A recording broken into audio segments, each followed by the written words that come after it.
Bismillahirrahmanirrahim. Alhamdulillahirabbil alamin. Nahmaduhu wa nasta'inuhu wa nastaghfiruh. Wa na'udzu billahi min shururi anfusina wa min sayyiati a'malina. May yahdihillahu fala mudilla lahu wa may yudlil fala hadiya lahu. Asyhadu an la ilaha illallah wahdahu la syarika lahu wa asyhadu anna Muhammadan abduhu wa rasuluh la nabiyya ba'dahu. Allahumma shalli wa sallim ala Muhammadin sallallahu alaihi wasallam wa ala alihi wa azwajihi wa dzurriyyatihi wa man tabi'ahum ila yaumil qiyamah. Qala Allah ta'ala fi kitabihil karim, a'udzu billahi minasyaitonir rajim.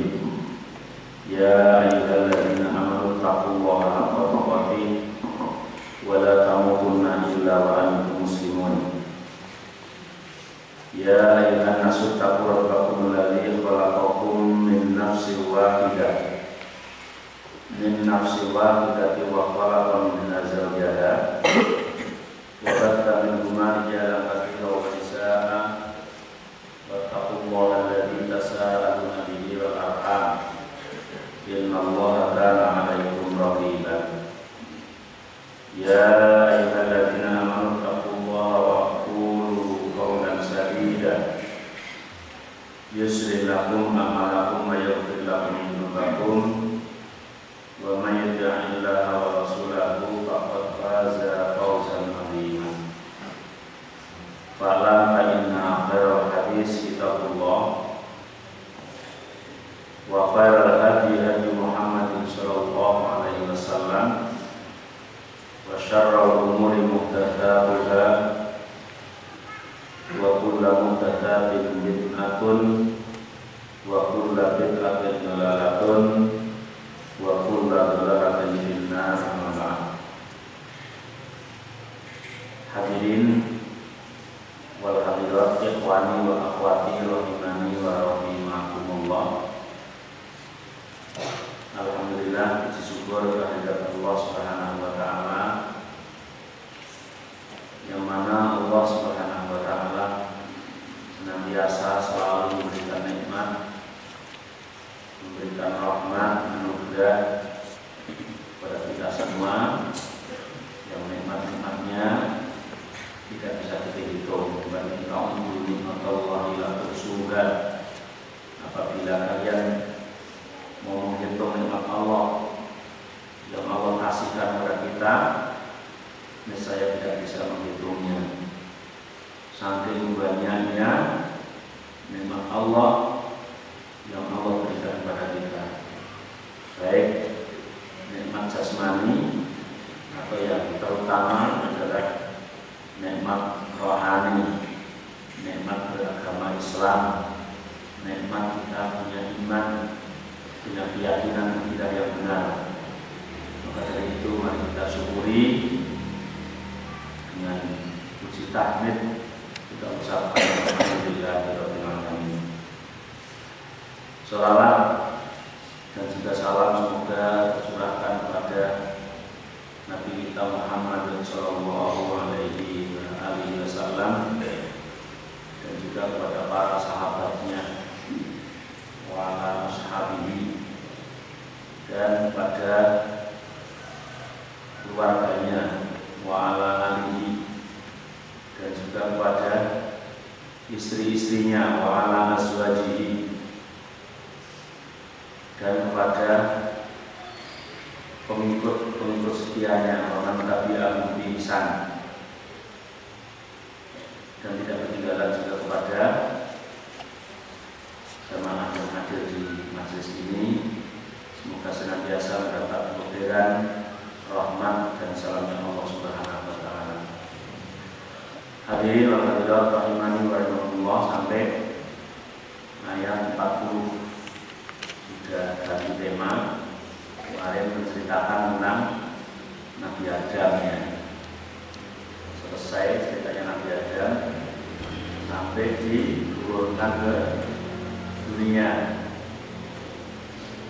Kemudian sekarang membahas tentang Ahlul Kitab atau yang terkenal dengan sebutan Bani Israil yang sekarang menjadi negara namanya juga Israel atau orang Indonesia membaca Israel.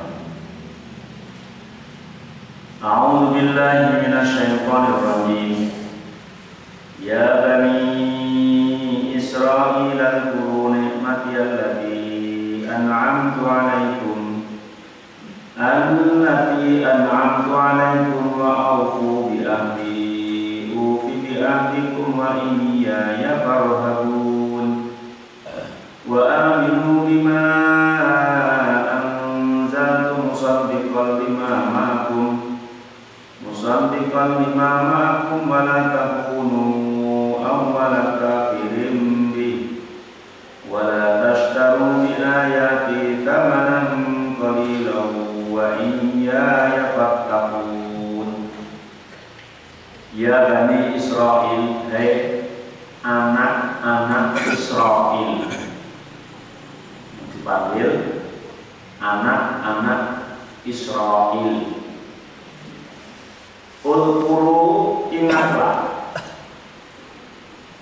oleh hai Bani Israil, nikmati, kalau dibaca terus nikmati yalati, yakni itu yakni kakalim harusnya mati, maka bacanya nikmati. Tapi ketika mau disambung pada huruf sesudahnya yang tasdid, itu tidak boleh dan dibaca nikmatil, nah tidak boleh. Tapi yaknya menjadi di harokati fathah, maka menjadi nikmati yalati. Tapi kalau dipotong, ulkuru, ingatlah oleh kalian hai Bani Israil, nikmati pada nikmatku yang tidak kami allati an'amtu alaikum, yang nikmatku itu telah ku anugerahkan pada kalian. Wa aufu, dan tepatilah janji kalian, biahdi, dengan janjiku, ufi biahdikum, maka aku pun akan menepati janji kalian. Wa iyaya farhabun, dan hanya padakulah farhabun, kalian pada tunduk. Dalam ayat 40 ini Allah Subhanahu wa taala memerintahkan kepada Bani Israil untuk masuk Islam. Ya Bani Israil, ulkuru nikmati allati an'amtu alaikum wa aufu bi ahdi ufi bi ahdikum wa iyaya farhabun. Intinya adalah Bani Israil, anak-anak Israil itu diperintahkan untuk memasuki agama Islam. Ini kan dipanggil oleh Allah khusus dengan panggilan yang khusus, kemudian diturunkan oleh Allah melalui malaikat Jibril, disampaikan kepada Rasulullah SAW, yang Rasulullah diperintahkan untuk menyampaikan kepada Bani Israil. Wa mutaba'ati Muhammadin alaihi minallahi afdhalus sholati wassalam, dan Bani Israil itu diperintahkan untuk senantiasa mengikuti kepada Rasulullah Shallallahu Alaihi Wasallam. Ya, Rasulullah Shallallahu Alaihi Wasallam itu adalah afdhalus sholati wassalam, utama-utamanya orang yang diberi rahmat dan salam oleh Allah Subhanahu wa taala. Ini perintah dari Allah, bahkan wa muhijjan lahum bidzikri abihim Israil. Panggilannya panggilan yang antik, panggilan yang istimewa, karena Allah ingin menggerakkan perasaan mereka bidzikri abihim Israil, dengan menyebut nama bapak mereka, yaitu Israil. Siapa Israil? Huwa Nabiullah Yaqub alaihi salam.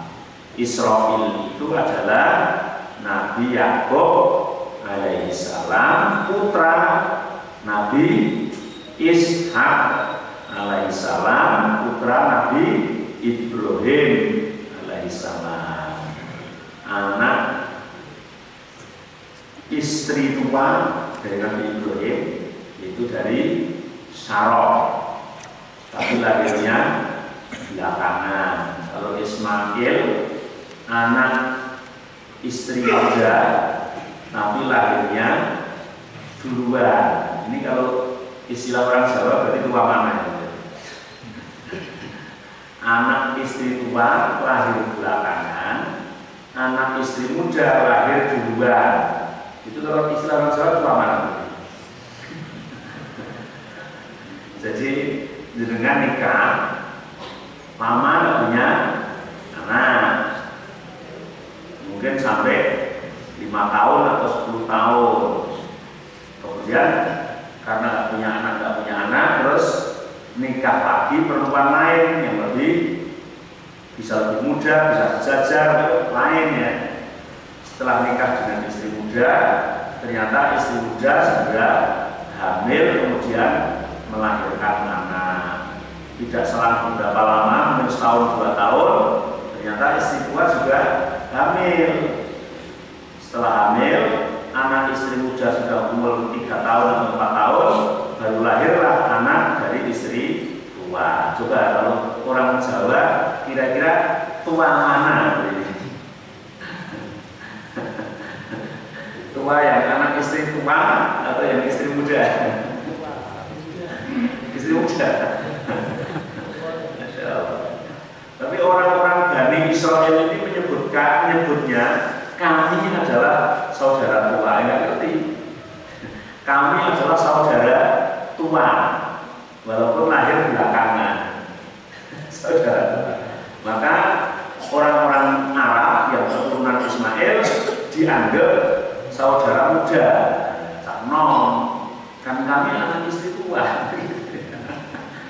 Nah, maka setelah Rasulullah lahir menjadi Rasul, diseru, diperintah oleh Allah melalui Al-Quran dengan panggilan yang istimewa, panggilan yang indah.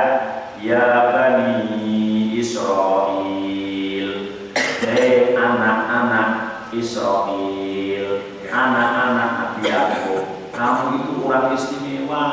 Wong kamu anak Nabi, cucu Nabi, gitu ya. Anak Nabi, cucu Nabi, Masya Allah.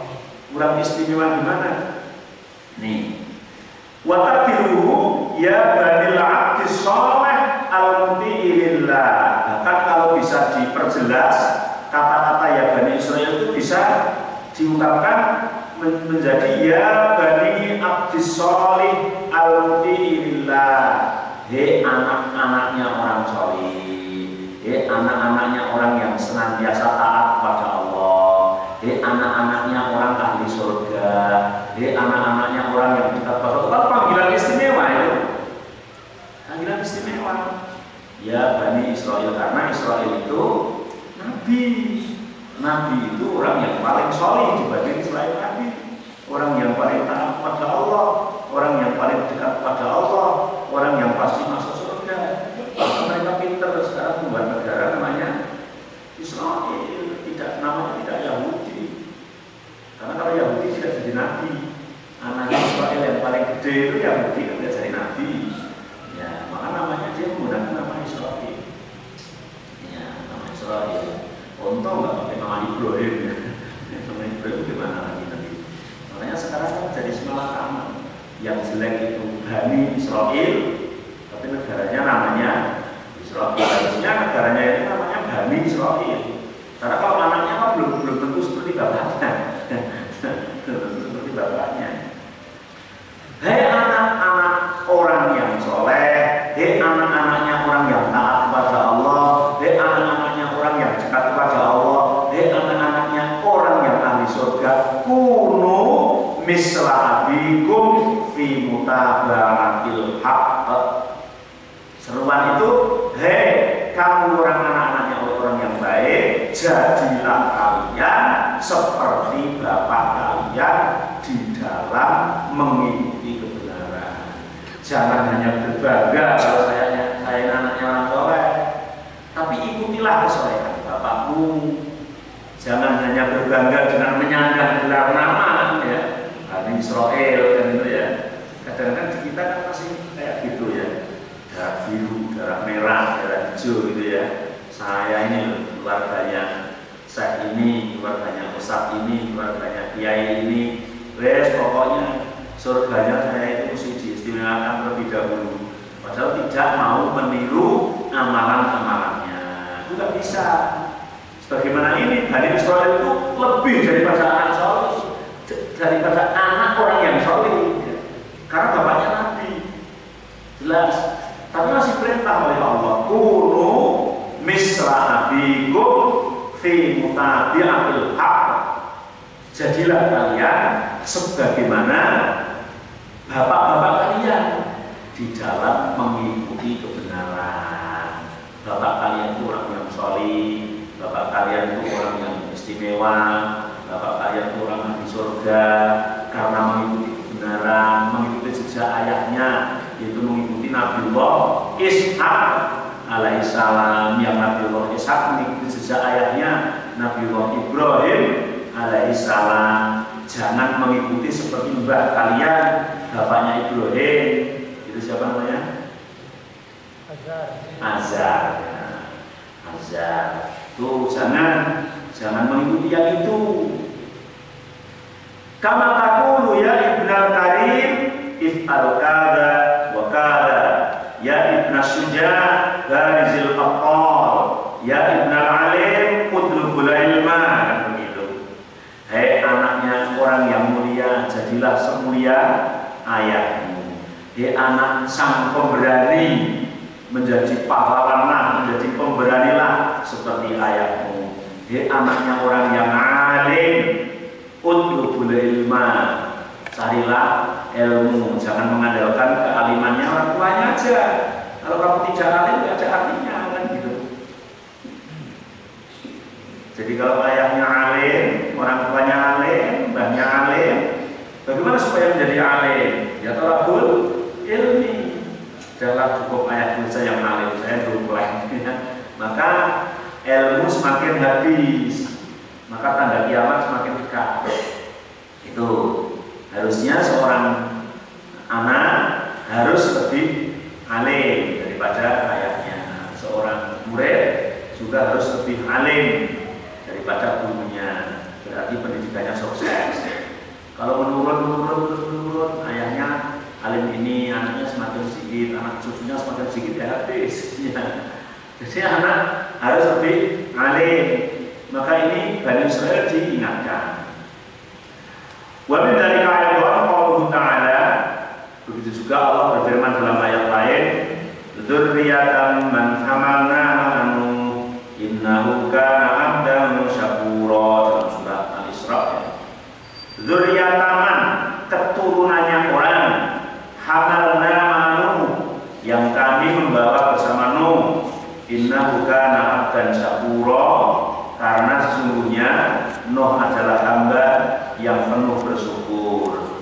Itu sama sebagaimana keturunannya Nabi Nuh juga diseru, diperintahkan untuk mengikuti kebenaran.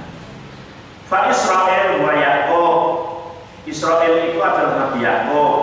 Dalilnya yaitu hadis yang diriwayatkan oleh Dawud At-Tayalisi yang diceritakan dari Abdul Hamid bin Bahram, dari Syahr bin Husham, dari Abdullah bin Abbas,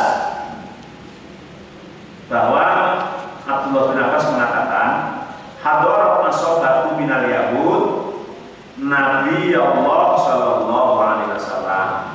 Pada saat itu pernah sekelompok orang Yahudi mendatangi Rasulullah sallallahu alaihi wasallam.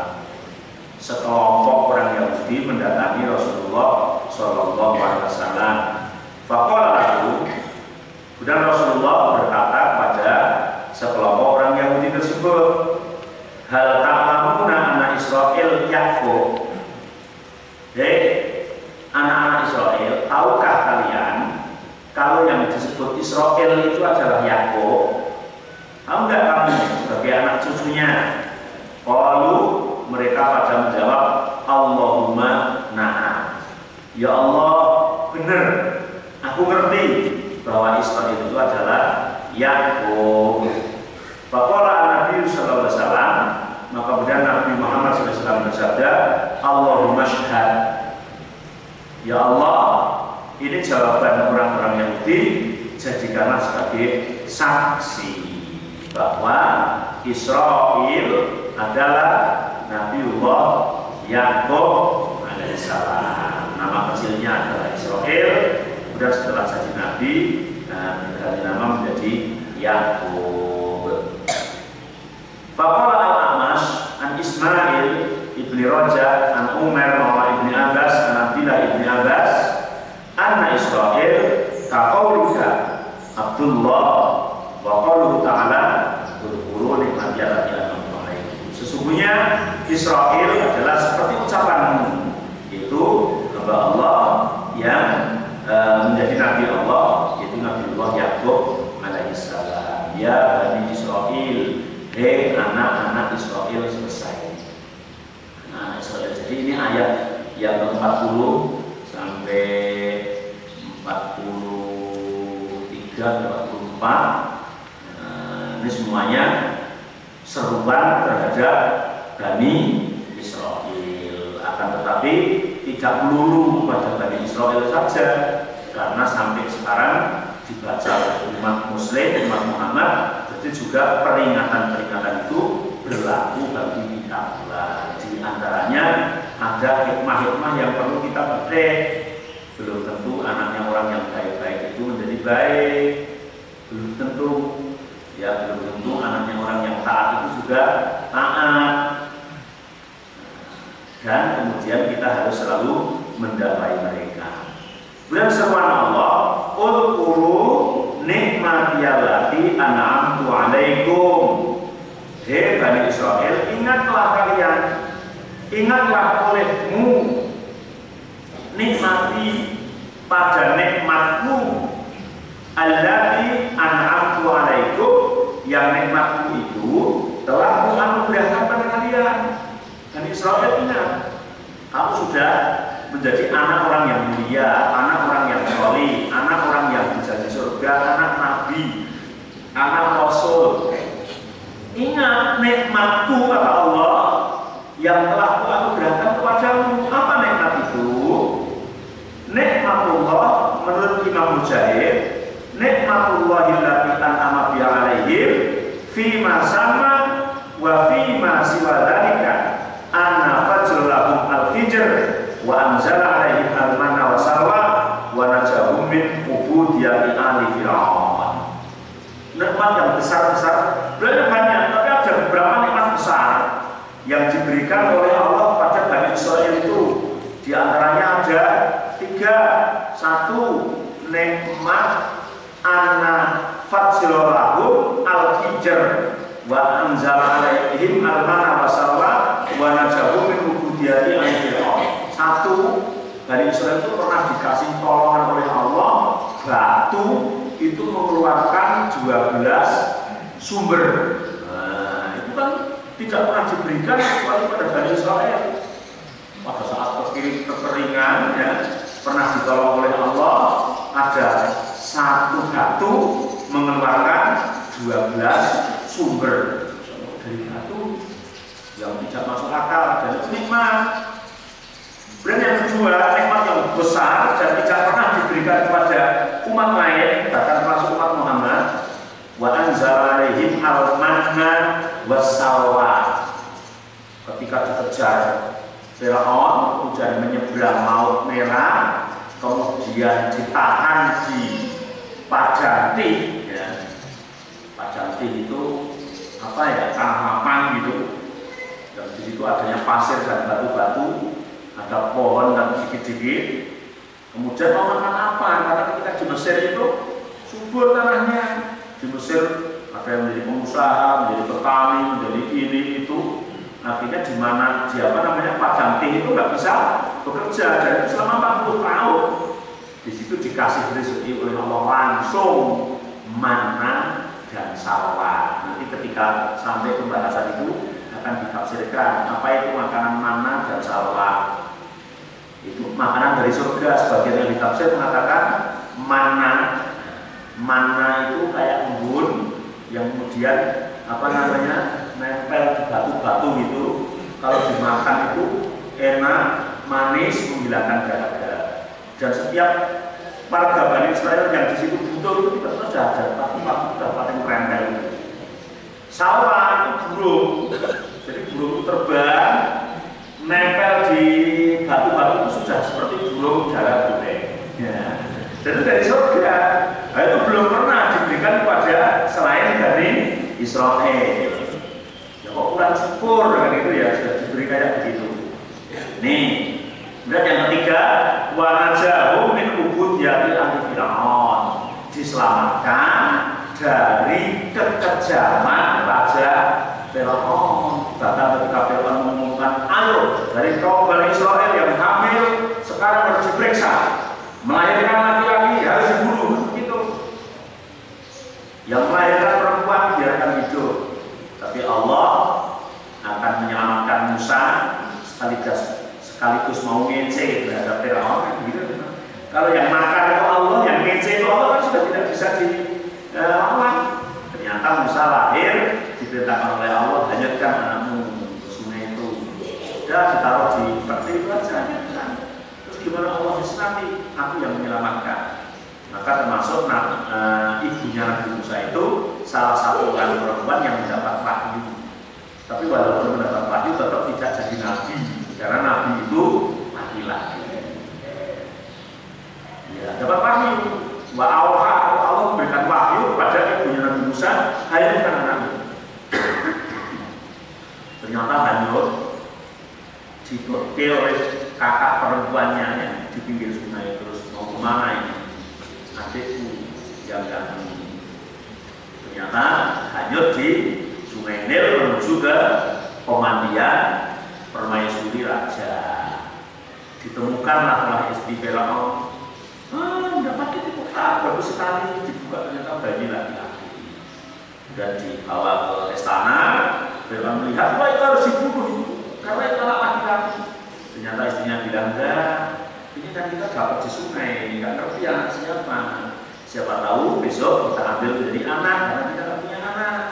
Siapa tahu besok yang menggantikan kerajaan Bapak.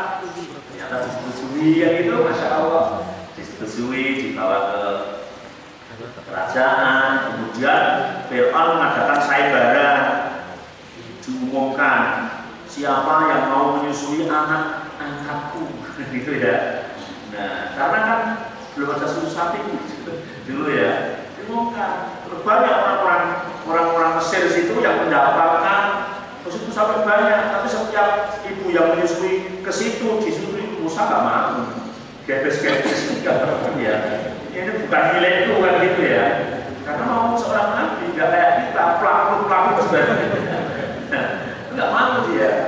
Akhirnya kalau buahnya sekali nggak mau, kakaknya tadi yang buntuti di pinggir sungai tadi memberanikan diri ngomong, Baginda Raja, ibu saya juga sedang menyusui, kiranya boleh kalau ibu saya tak coba ke sini, siapa tahu itu si bayi kecil mau. Ya boleh kayak gitu ya. Akhirnya pulang, ibunya panggil, kalau ibunya sendiri yang menyusui, ya peluk gitu aja dah. Wah, nyut sampai akhirnya. Fir'aun suka. Oh ya, ibuku biar menyusui di sini sampai besar, biar tinggal di kerajaan aja. Masya Allah, maka Allah kan gitu. Awalnya harus anak Bani Israel semuanya dibunuh, itu malah dilahirkan. Setelah dilahirkan, yang memelihara nama kerajaan. Tahunya besok setelah besar yang menghancurkan kerajaan itu sendiri. Ini cerita jelas tentang kenikmatan Bani Israel yang diberikan oleh Allah. Kayak gitu kok masih gitu ya, masih tidak mau mengikuti kebenaran, ditolong sampai sebegitunya. Masya Allah. Ini jadi ada 3 nikmat yang besar. Nikmat batu di keluar air 12, sumber, kemudian diberi makan mana dan salwa, dan dibebaskan dari perbudakan Firaun. Sehingga ketika Musa besar, langsung orang-orang Bani Israil dibawa, ya, dibawa ke Palestina, tapi berhenti dulu di Padang Tih. Tadi berhentinya 40 tahun. Lama banget ya. Karena orang-orang tua yang datang dari Mesir ini supaya melahirkan anak, didik anak, dia mati di Padang Tih, yang masuk ke Palestina itu sudah generasi baru. Kenapa? Ada cerita di situ ketika diberi mana wasalwa itu kan, nanti di ayat berikutnya akan disebutkan bahwa aku nggak sabar ya Musa makan kayak gini, saya ingin makan timun, ingin makan bawang merah, ingin makan ini kan gitu. Ini adalah karakter budak, karakter hamba yang tidak akan bisa hilang karena sudah mendarah daging.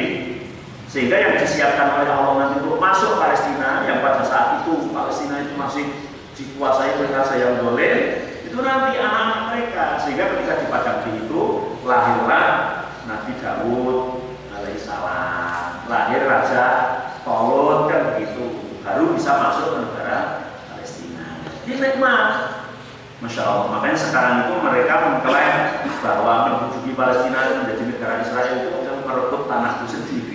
Gitu ya. Masih seperti sebetulnya kan mau siapa saja tidak masalah, tapi berimanlah kepada Allah, ikutilah Nabi Muhammad. Rasnya tidak masalah.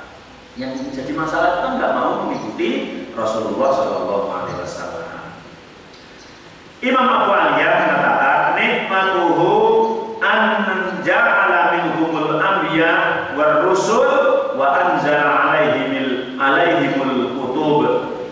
Menurut Imam Abu Aliyah, nikmat yang disuruh mengingat oleh Bani Israel itu di samping nikmat yang tiga itu ada tambahan dua lagi, yang nikmat besar yang itu tidak diberikan pula kepada umat-umat lain.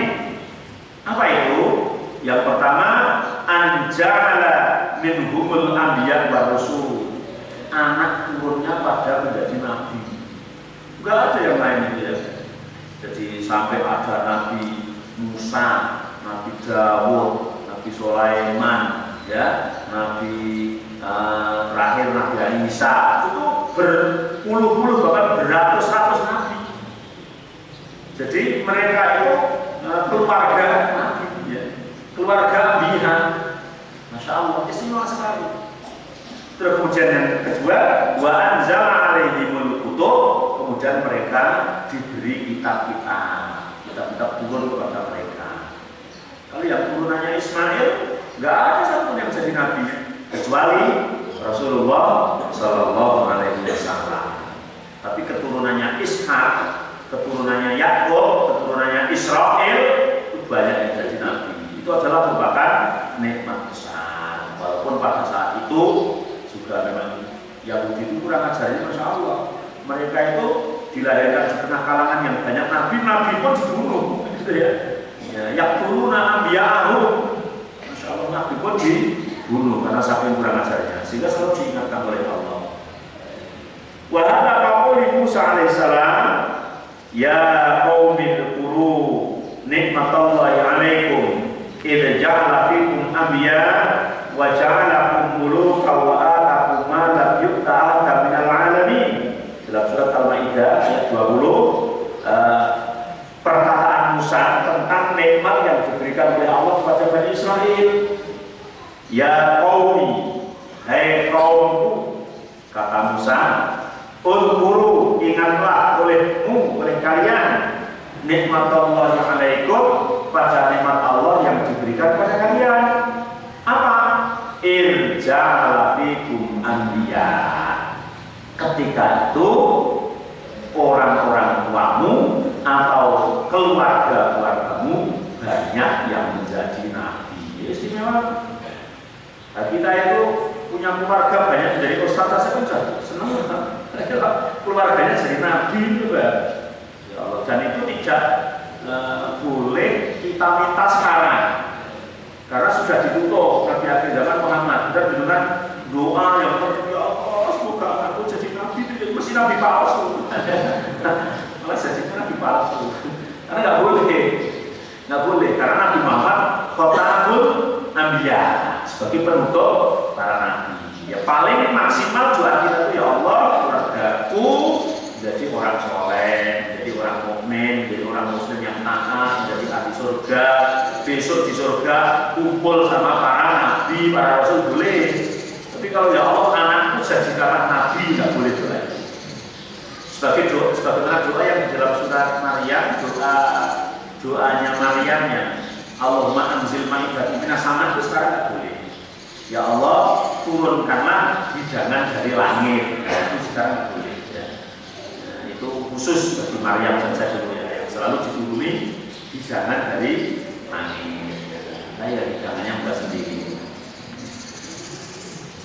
Wajah mulukan, dan juga Allah menjadikan kalian itu mulukan, orang yang selalu berkuasa.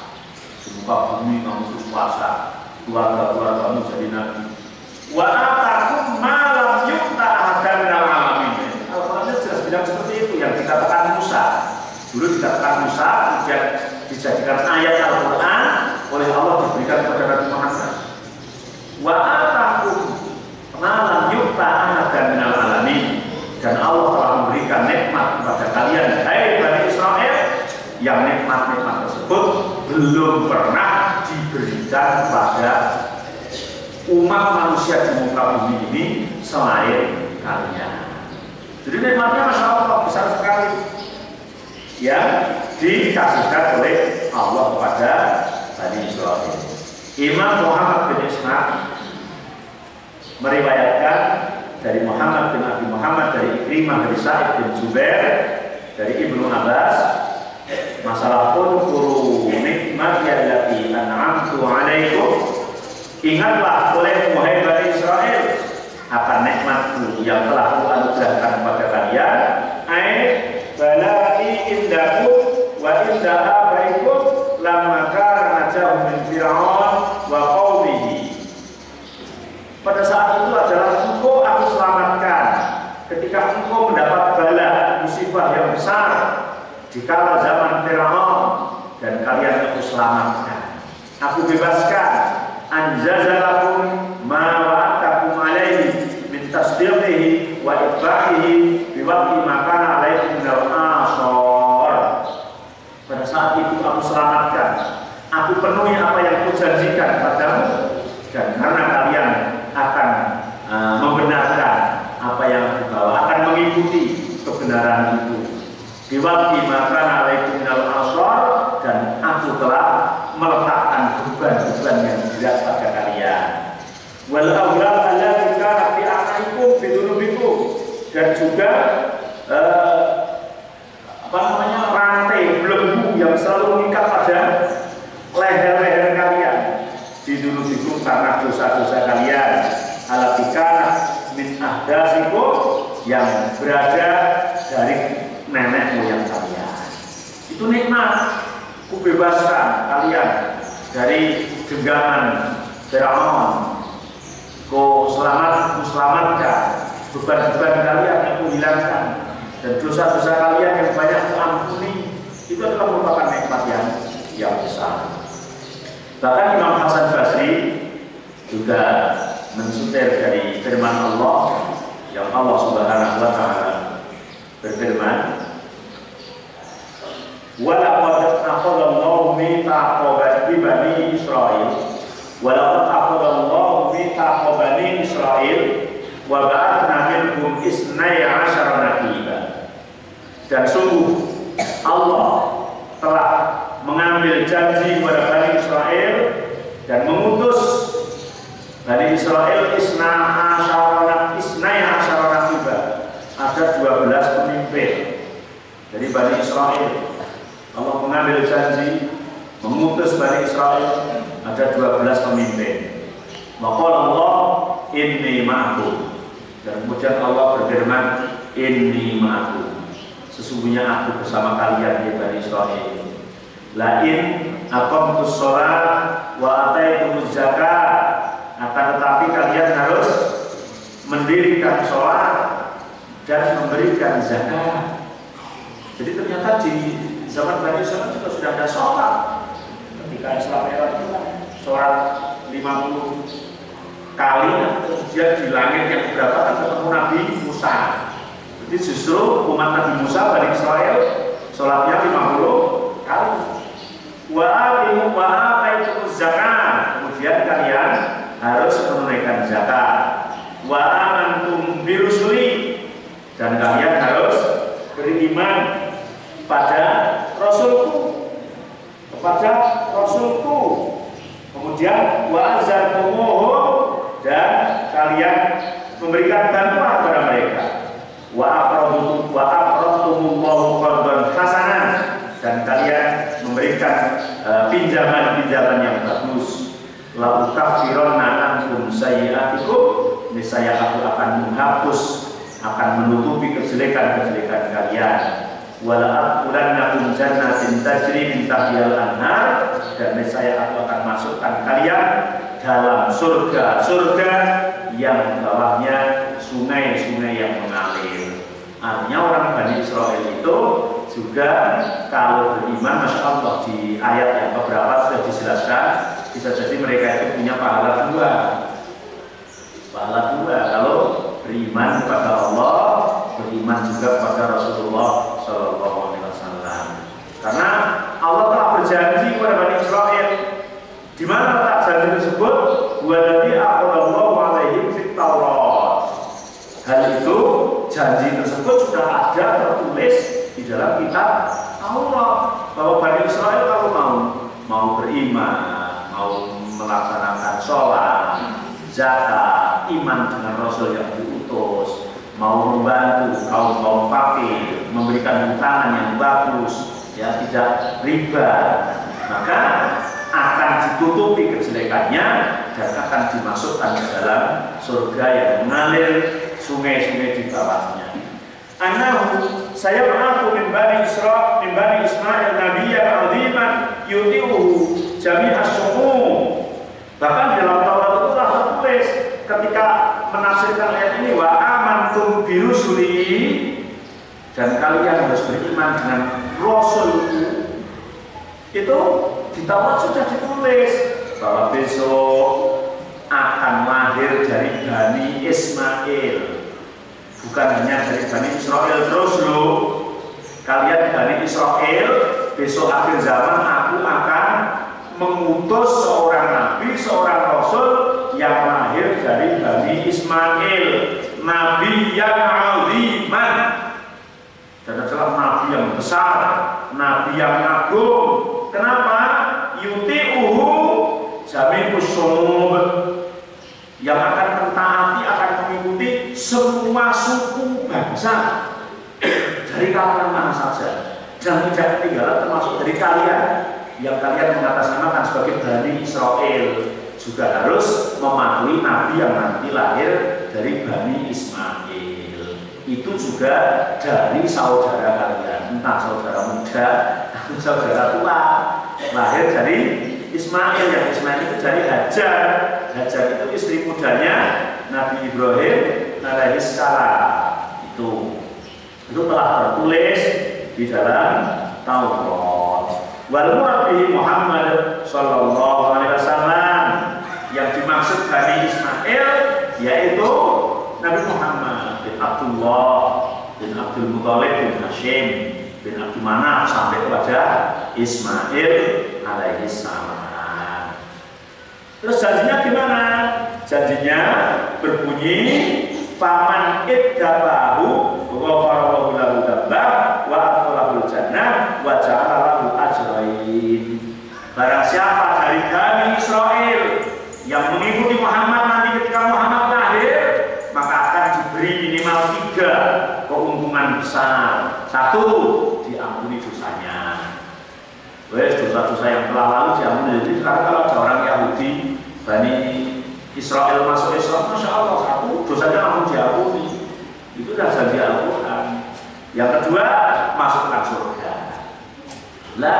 Yang ketiga, dikasih 2 pahala. Dikasih 2 pahala. Tidak pernah menjadi umat Nabi dulu terus menjadi umat Nabi belakang 2 pahala. Kalau kita orang-orang tua yang pernah menjadi rakyatnya Orde Baru, Orde Lama, Orde Baru, Orde Reformasi, bukan pahalanya, ya, pengalamannya. Pengalamannya. Ini masih ada yang orang yang menangi Orde Lama ya. Kalau panjenengan masih ya, sepuh-sepuh sih masih. Terakhir kan tahun 65 terakhir. Orde Lama, Orde Baru, Orde Reformasi, Orde apa lagi gitu ya. Bahkan kalau nggak saya itu masih menangi sebelum Orde Lama. Juliana atau siapa ratunya itu banyak pengalaman. Tapi kalau dari Israel masuk Islam dua pahala. Lalu kita nggak ada janjinya dalam Al-Quran. Gitu. Terus Imam Ar-Razi, Imam Ar-Razi, basyaratin kasiratin anil anbiya alaihi wassalatu wassalam di Muhammadin sallallahu alaihi wasallam. Jadi banyak kabar-kabar gembira yang ditulis di kitab-kitab terdahulu, bahkan dari mulut para nabi itu tentang akan datangnya Nabi Muhammad sallallahu alaihi wasallam. Ini yang ulquru nikmat yallati an'amtu alaikum. Hei Bani Israel, ingatlah terhadap nikmat-nikmatku yang telah ku anugerahkan pada kalian. Banyak nikmatnya ya, bukan hanya jadi nabi ya, dituruni kitab dan diberi mana salwa, diselamatkan dari genggaman Firaun. Masya Allah, banyak nikmat-nikmat yang nikmat-nikmat itu belum pernah diberikan pada umat sebelum atau tidak diberikan pula pada umat sesudah Bani Israil. Kemudian perintahnya Allah lagi setelah suruh mengingat-ingat nikmat itu, kemudian Allah merintahkan wa aufu bi ahdi. Ufi bi ahdikum. Aufu tepatilah atau laksanakanlah janjiku hai Bani Israil, ufi bi ahdikum. Maka aku pun akan menepati janji kalian. Qala ahduhu ila ibadihi dinil Islam wa ayat tabi'u. Janjinya orang Bani Israil itu juga akan mengikuti Muhammad, akan mengikuti Nabi akhir. Janji. Ada sebuah asar yang menceritakan tentang diriwayatkan dari orang tua Madinah. Orang tua Madinah. Kalau menurut Imam Malik itu perbuatan dan perkataan orang Madinah itu didalil. Karena Al-Quran banyak turun di Madinah. Orang-orang tua Madinah dulu itu kebanyakan yang bertempat di kota Madinah yang dulu Yasrib itu adalah orang Yahudi. Dan menceritakan orang-orang Madinah tua-tua dulu sebelum Muhammad lahir itu orang Yahudi yang bertempat di Madinah itu dulu kan dia ambil kitab, dia beriman kepada Allah, dia menyembah Allah dan beribadah dengan benar. Kemudian sementara yang bangsa Arab, bangsa Jahiliyah, nyembahnya kan Lata, Uzza, Manata. Artinya orang-orang Madinah yang dari kalangan Yahudi itu mendakwai orang-orang Arab yang di Madinah. Hai orang Arab, kamu itu nyembah Allah, kamu itu beribadah kepada Allah, kamu jangan nyembah Lata, jangan nyembah Uzza, tak boleh masuk neraka. Kamu tidak kayak begitu, kayak kami ini loh, kayak kami nyembah Allah.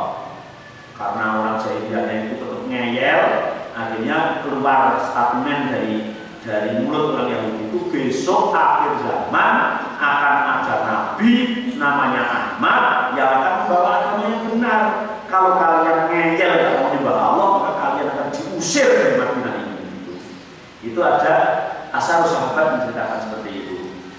Tapi ternyata setelah Nabi Muhammad lahir, kemudian umur 40 tahun dan umur 53 tahun hijrah ke Madinah. Sampai Madinah, keturunannya orang yang tua-tua ini diantaranya Abdullah bin Sabah ya. Jadi orang-orang yang Yahudi ya, termasuk mungkin virus Abu Lu'ah. Nah, pada saat itu kemudian ternyata pada saat Nabi Muhammad diutus, ketika dijawai Nabi Muhammad suruh mengikuti Nabi Muhammad itu, yang ngeyel adalah orang Yahudi, orang Bani Israel, orang-orang Arabnya, kaum Muhajirin, kaum Ansor pada sendiko jauh samina wa ata'na. Maka pada saat itu pernah terjadi pengusiran warga Bani Israel dari Madinah. Itulah yang orang Indonesia mengatakan senjata makan tuan. Jadi dulu mengancam, kamu nanti akan diusir. Ternyata dia yang diusir. Tapi sebetulnya memang yang diusir itu bukan masalah warga, bukan masalah suku ya, tapi yang tidak mengikuti Nabi Muhammad. Mereka yang tidak mengikuti, karena setahunya mereka Nabi Muhammad itu lahir dari Bani Israel. Ternyata yang dulu dijelek-jelekkan, dulu yang jahiliyah, dulu yang rendah, itulah yang melahirkan Nabi akhir zaman. Hatinya kurang terima, yang sakit hati. Makanya kita itu jangan sok sakit hati. Sakit hati itu yang boleh itu karena sakit hati itu ada dua ya. Sakit hati yang bersifat konkret dan sakit hati yang bersifat abstrak. Sakit hati yang bersifat konkret diperiksakan ke dokter sih ada penyakit yang namanya tahu saudara. Hepatitis, liver ya.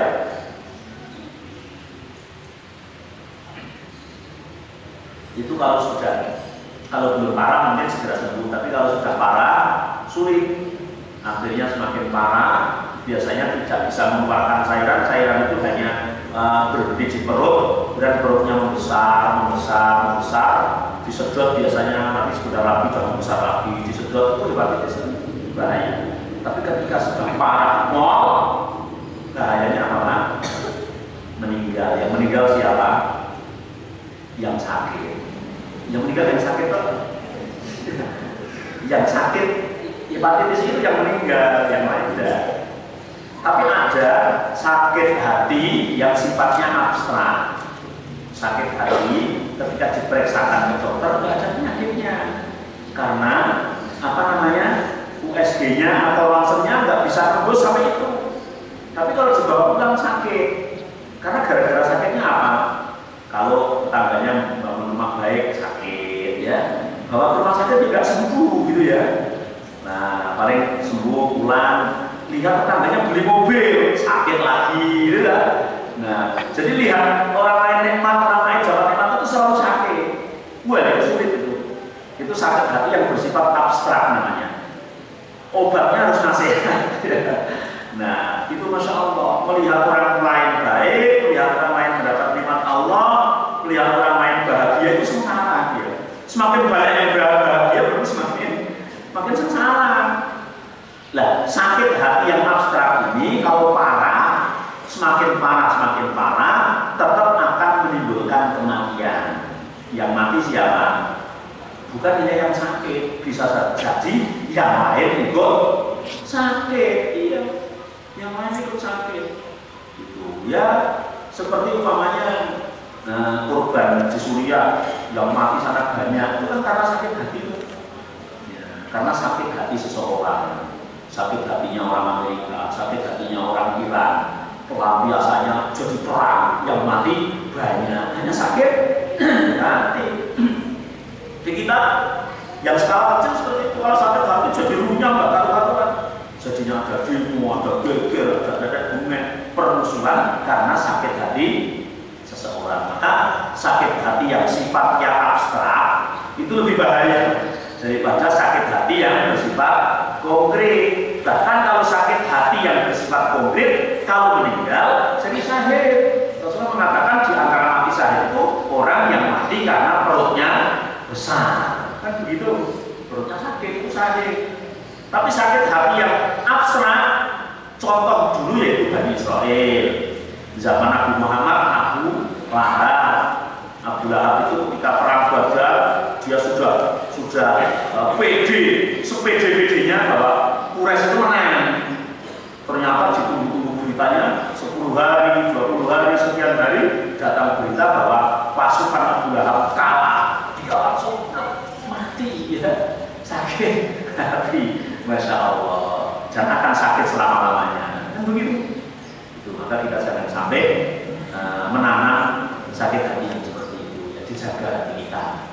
hati kita dijaga, Masya Allah ya, jangan ada iri, dengki, kemudian timbul hasud ya. Innal hasda yakulul hasanati kama takulun nar apa, kata Rasulullah, sesungguhnya hasud akan memakan kebaikan sebagaimana api memakan kayu bakar. Lah, orang Yahudi sampai sekarang kayak begitu karena sakit hati ini hanya gara-gara Muhammad lahirnya dari Nabi Ismail. Karena kita jangan seperti itu ya. Kita siapa saja yang menyampaikan kebenaran, siapa saja yang menyampaikan sesuatu hal yang hak, dari siapa saja harus kita terima. Tidak pilih kasih pandang sayang atau pandang bulu ya. Nah, ini janji Allah pada Bani Israel adalah untuk masuk Islam, mengikuti Rasulullah SAW. Ibnu Abbas meriwayatkan kata ufi bi ahdikum, tepatilah ufi bi ahdikum, maka aku akan menepati janji kalian. Ai ardun ankum wa adkhalakumul jannah. Ardi ankum, aku akan ridho pada kalian hei Bani Israel, dan aku akan memasukkan kalian ke dalam surga. Terus Anas, Rubaiyah bin Anas mengatakan wa iya ya fardaku, ketika setelah aufu bi ahdi wa ufikum, aufu bi ahdi ufi bi ahdikum wa iya ya fardaku. Ini sebetulnya domir yang boleh, yang harusnya ditaruh di belakang ya, fardabuni, tapi wa iya ya pakai domir munfasil yang taruh di depan, menunjukkan khusus wa iya ya, dan hanya kepadaku hei Bani Israel fardabun, kalian tunduk. Tidak boleh tunduk kepada yang lain, tapi hanya tunduk kepadaku saja.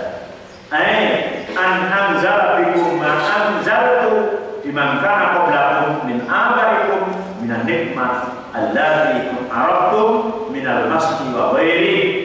Aku nanti yang akan menurunkan kitab kepada Muhammad sebagaimana aku pula yang menurunkan kitab-kitab kepada pendahulu-pendahulu kalian, kepada nenek moyang kalian, kepada Israel Nabi Yakub, kepada Nabi Ishak, kepada Ibrahim, sama yang menuruni wahyu adalah aku.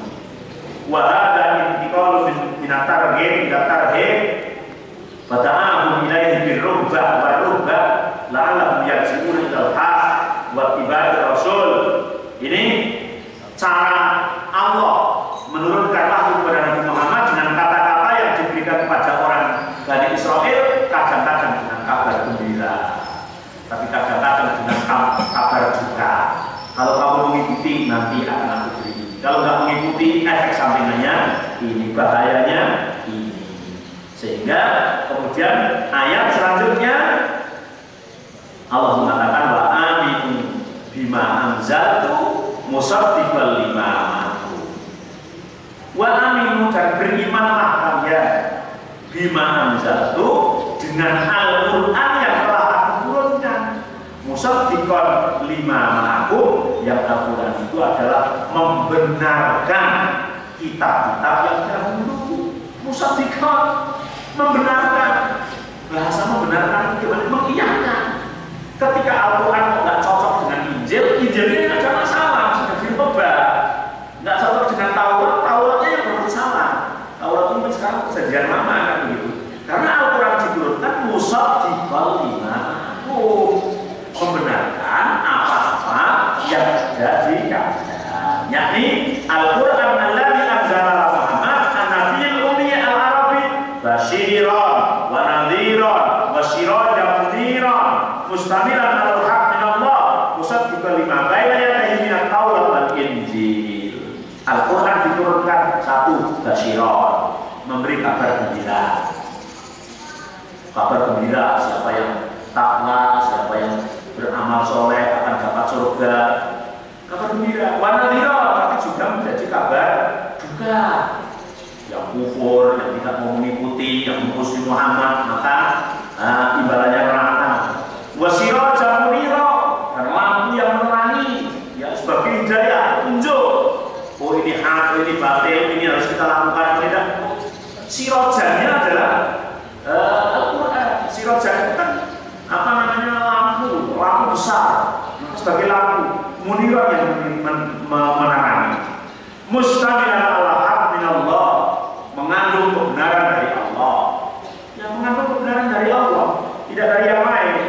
Musaddiqan lima baina yadayhi minat Taurat wal Injil, dan membenarkan yang ada pada tangan-tangan mereka, yaitu dari kitab Taurat dan Injil dibenarkan oleh Al-Quran. Itu mengapa kalian tidak mau beriman?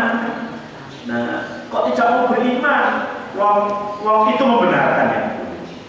Bahkan dari Abu Aliyah bisa dimaknai dengan makna ya masyarakat ahli kitab aminu bima anzaltu musaddiqan lima ma'akum yaqulu anahum yajiduna Muhammadan maktuban indahum fit Taurat wal Injil.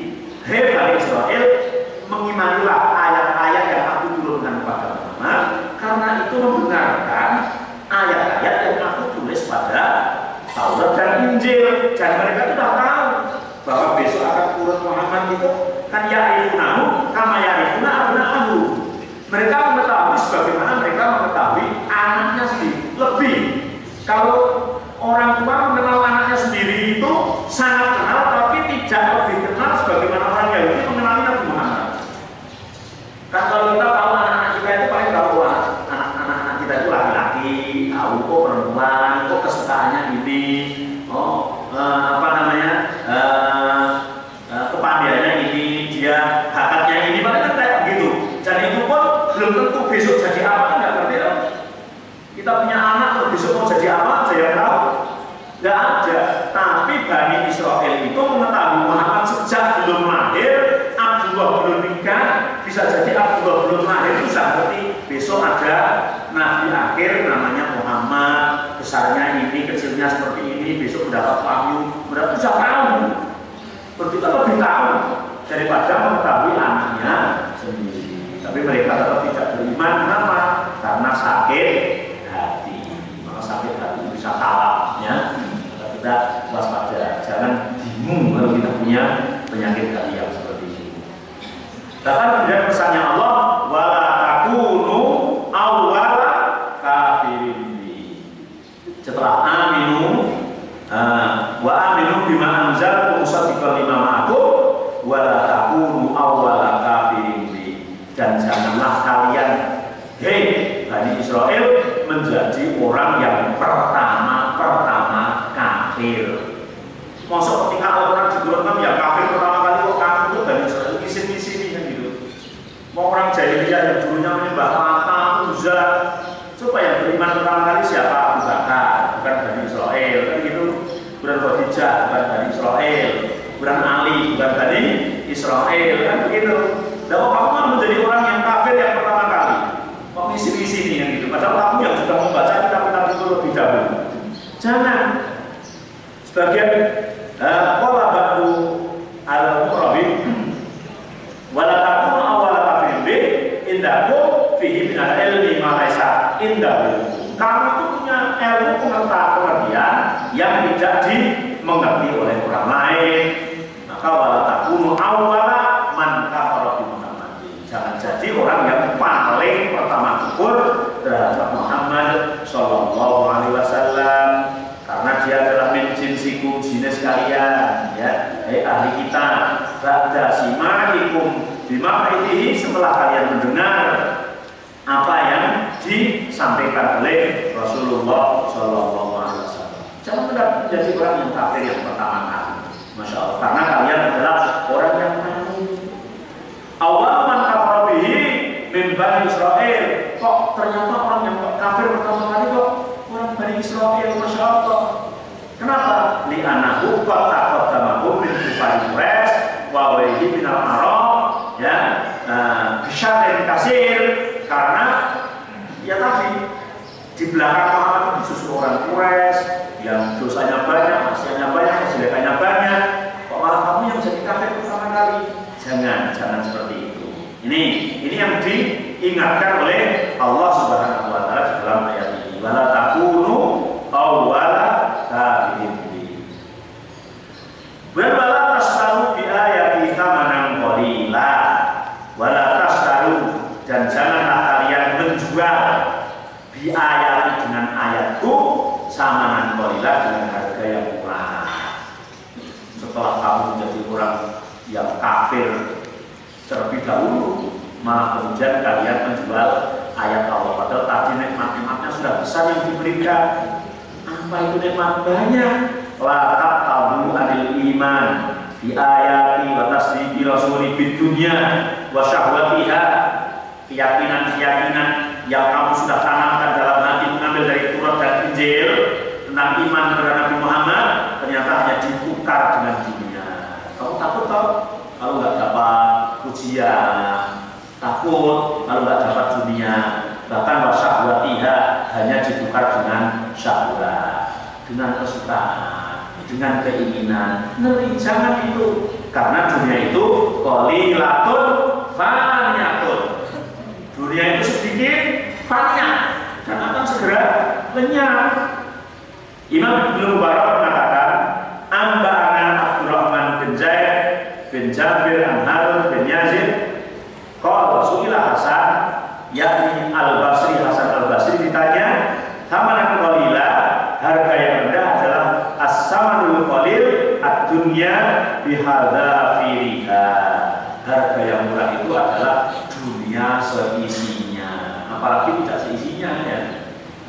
Hanya ditukar dengan apa itu ya, ujian gitu, atau dengan apalah mungkin dunia yang kalau sekarang itu kadang kalau di zaman dulu Salimi atau Indomie itu sekarang itu masih berlaku, ya masih berlaku 20.000, 50.000. Menurut saya pas rame-ramenya pilkada pilihan daerah itu kan, atau pilihan lurah, pilihan apa saja, rakyat kita itu masih ketika ditanya pilih sopo nah sing awet duit sopo gitu. Nah ini tidak sedang berbicara sistemnya itu, artinya bahwa masyarakatnya itu terus seperti itu. Padahal di undang-undang itu kan politik kan nggak boleh, tapi nggak boleh seolah-olah untuk dilakukan. Ternyata banyak itu pilih sopo sing awet sopo, jadi tidak mikir yang lain. Thamanan qalila, apakah itu tidak termasuk riswah? Padahal riswah itu ar-rasi wal murtashi inna, yang menyuap dan yang disuap sama-sama dilarang. Yang kedua, kalau kita naik sepeda motor berhati-hati, naik sepeda motor dengan ukuran pas pakai helm disempray, nggak pakai helm kena tilang. Kami saja di sini 100.000 dengan nalar 50.000 berapa ya? Nah, akhirnya kena berapa? Dikasihkan, terus dikasihkan kita pulang. Enak ya, lebih enak karena tidak hujan. Tapi itu termasuk riswah. Kalau riswah ya arrosi dan mutasi. Nah, dia kalau salah ngaku kesalahannya dan ditilang, sudah resiko kita. Ya, besok kita sidang. Ataupun sudah sidang ternyata di sana masuknya gimana? Kita sudah tidak mengurus itu, bisa melalui prosedur yang benar. Tapi kadang itu kita yaitu menukar keimanan, menukar suatu hal yang mahal, yang akhirat, kadang hanya untuk kenikmatan sesaat. Apa saja, namanya sekarang ada gravitasi, ada apa itu, wah masya Allah itu menukar yang mahal dengan hal yang murah. Maka Bani Israil yang diingatkan bahwa selalu di ayat Thamanan qalila, tapi berlaku bagi kita, berlaku bagi umat Muhammad Sallallahu Alaihi Wasallam. Jangan sampai kita menukar akhirat yang begitu mahal hanya ditukar dengan harga yang murah. Itu walau tasalu di ayat di Thamanan qalila, ada yang mengatakan la ta'kulu ta'aman qalilan wa la taktumu ismallah fadzalika aqamtu wa taman, ya, mengambil makanan yang sedikit, kesenangan yang sedikit, tapi kemudian kenikmatan atau suatu hal yang harganya mahal, yang akhirat, yang langgeng, ternyata kita tinggalkan. Dan pesan terakhir kepada Bani Israil dalam ayat ini, wa iyaya fattaqun, dan hanya kepadakulah fattaqun, kalian bertakwa. Yang Tuhannya Ibrahim ya saya, kata Allah. Tuhannya Yakub, Israel ya saya. Tuhannya Muhammad ya saya. Yang ngasih wahyu kepada nabi-nabi dulu keluarga kalian, aku kata Allah yang ngasih wahyu kepada Muhammad. semata-mata hanya bertakwalah pada aku saja, bukan pada yang lain. Ketika sekarang kamu Muhammad diturunkan kamu sakit hati, kemudian kamu menuhankan nafsu, jangan. Wa iya ya fakta, hanya kepada Allah kalian bertakwa. Itu tidak bertakwa pada yang lain. Lah takwa itu apa? Takwa itu kowa. Takwa itu dari kata kowa yang artinya adalah benteng. Benteng. Takwa itu berarti benteng yang kuat, yang membentengi antara kita dengan neraka. Ya. Jadi kalau ini neraka, kita di sini dipagari. Takwa itu pagar. Maka di antaranya adalah dengan menjalankan perintahnya Allah, meninggalkan larangan Allah, dan hanya mengharap dari Allah. Itu namanya takwa. Mana perintahan, mari kita lakukan sekuat tenaga kita. Mana larangan, kita jauhi sekuat tenaga kita tanpa harus koreksi dulu, nanti dulu. Tapi terus kita yang perintah kita lakukan, yang larangan kita tinggalkan. At-taqwa antak malah bita'atillah roja'a rahmatillah ala nuri minallah wa antatruka maksiatallah ala nuri minallah takhafu iqaballah. Melakukan perintahnya dengan harapan dapat surganya, meninggalkan larangannya dengan harapan dijauhkan dari nerakanya. Itu namanya takwa. Dan hanya kepada Allah kita bertakwa, tidak kepada yang lain. Jadi mengharap pahala yang kepada Allah, mengharapkan diselamatkan dari siksa juga hanya kepada Allah. Ya, persilakan kalau ada pertanyaan sampai ayat 41 ya. Nanti masih membahas tentang Bani Israil. Persilakan.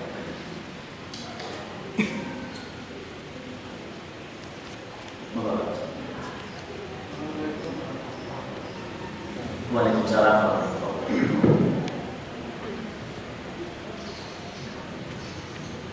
Baik, saya mau tanya satu hal tentang penyakit hati ini. Sakit yang pertama COVID itu efeknya mungkin ke dirinya sendiri, sampai mati pun dirinya sendiri yang mati. Tapi efek kedua, kemudian sakit kedua adalah yang abstrak. Ini sangat bahaya sekali karena bisa meluas, termasuk barangkali menukar yang mahal dengan yang murah tadi.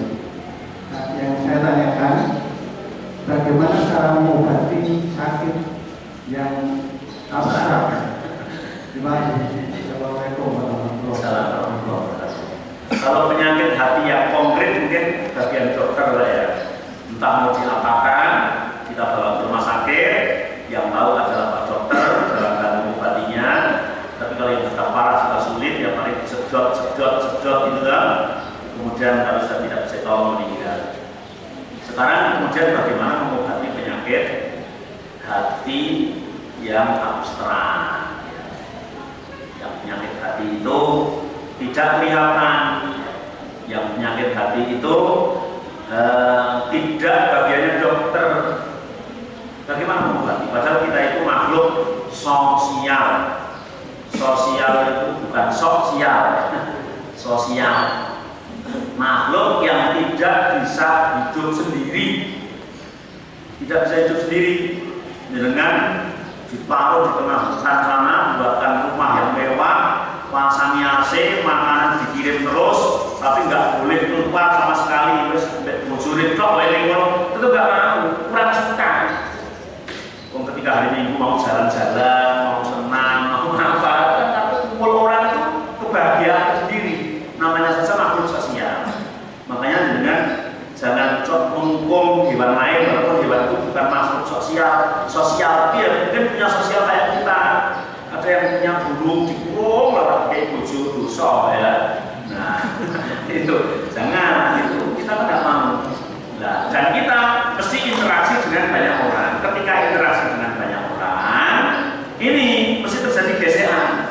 Baik menurut aku, belum tentu baik menurut panjenengan.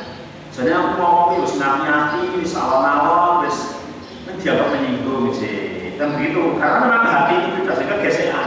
Ketika terjadi gesekan, menumpuk, terjadilah yang mengendap di dalam hati, yang akhirnya menjadi penyakit hati, dan itu abstrak. Kalau menumpuk, jadinya yaitu sehingga antara suami istri jadi cerai. Apa itu? Sakit hati, kan begitu. Kenapa tuh bujuk dipegang jengkel, gitu masih bahasa jengkel, kan gitu. Iya, anakku diajar jengkel, gitu. Kok aku bulan nonton jengkel, itu jengkel kan penyakit hati. Makanya sampai Rasulullah mengatakan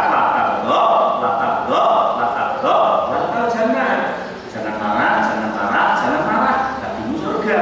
Artinya orang yang bisa marah itu hidupnya sudah kayak di surga. Iya loh, orang marah itu kan sakit loh. Sakit gitu ya. Nah, makanya ketika marah, solusi dari Rasulullah satu, suruh wudhu, ya. Suruh wudhu karena marah itu api, kemudian wudhu itu air. Kalau kamu marahnya berdiri, suruh duduk. Ketika duduk belum sembuh, suruh tiduran, kan begitu, supaya nggak marah, meredakan penyakit hati. Kemudian obat yang selanjutnya kalau penyakit hati itu adalah satu, dengan banyak mendekatkan diri kita kepada Allah, membaca surat cintanya dari Allah yaitu Al-Quran. Kalau kita membaca WA, baca SMS kan, surat bocor gitu ya, berita apa? Tapi berita yang suci, Masya Allah itu kadang-kadang kita lupakan. Padahal itu adalah menjadi obat penyakit hati. Membaca Al-Quran, di situ ada nasihat-nasihat ya. Kemudian kita mendekat orang alim, orang ustadz, minta dinasihati. Insya Allah dengan cara-cara yang seperti itu, kita akan bisa sembuh dengan izin Allah Subhanahu wa Ta'ala. Walaupun ya kita tetap berdoa, karena yang namanya orang sakit itu cukup bahagia, ada yang sembuh, ada yang tidak sembuh. Nah, kita selalu berdoa kepada Allah Subhanahu wa Ta'ala, asalkan terapinya benar, obatnya benar, insya Allah nanti akan sembuh. Tapi kalau salah kan jadi parah. Ada orang yang berobat malah karena susah kedukun, ini tambah penyakit. Dulu ada di tempatku itu sakit kedukun, kemudian dukunnya ngomong. Nah, gue saya ini kayak serian deh copo gitu ya. Padahal kemarin ada masalah dengan tetangganya, akhirnya dituduh tetangganya itu yang nyepet, gitu ya. Nah, akhirnya jadi masalah agak besar karena obatnya nggak pas. Kalau obatnya nggak pas, akan semakin marah penyakit itu. Maka obat yang pas adalah dari Al-Quran dan Sunnah Rasulullah SAW. Kemudian kita mendengarkan tausiah dari ustadz-ustadz yang benar, atau ustadz yang benar apa saja nggak benar. Ya banyak ustadz yang nggak benar, ya. Nah, kita harus waspada. Itu benar yang nggak benar jadi penyakit juga, ya.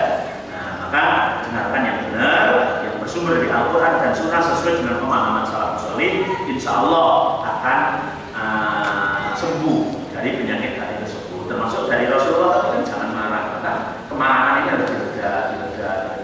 Marah itu nggak menyelesaikan masalah. Gini juga nggak akan selesai. Nah, itu karena penyakit hati. Jadi dengan Al-Quran dan Sunnah, sudah tinggi mataharinya, cukup ya. Nah, setelah isyraq ya, kemudian persilahkan untuk minum-minum ya. Ya, sekian. Subhanallahumma bihamdika, asyhadu an la ilaha illa anta, astaghfiruka wa atubu ilaik. Assalamualaikum warahmatullahi wabarakatuh.